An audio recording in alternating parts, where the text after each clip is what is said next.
This is Josh and Tristan. Josh is stuck on the bottom under a bigger opponent. Josh asked me to help him learn how to bridge. You can see why.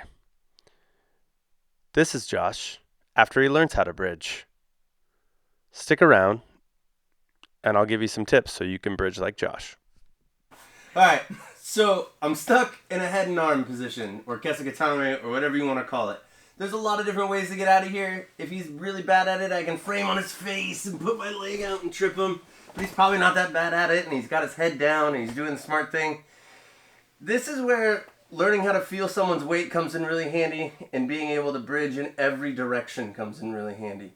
So I can feel where he's placing my weight, or his weight, based on where my rib cage hurts, right?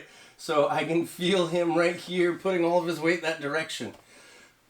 What I want to do is I want to get my hands around his ribs and put my forearm right into his floating rib.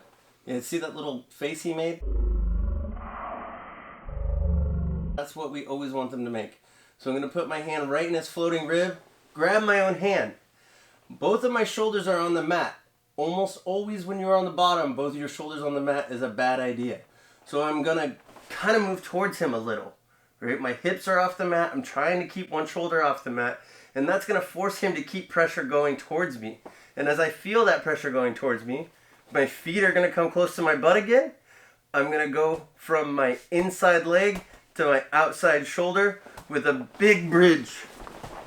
And I'm going to move him all the way over.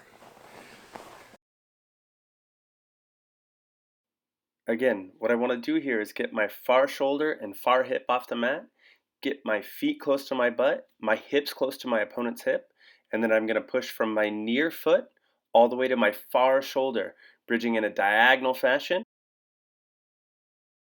easily reversing my opponent.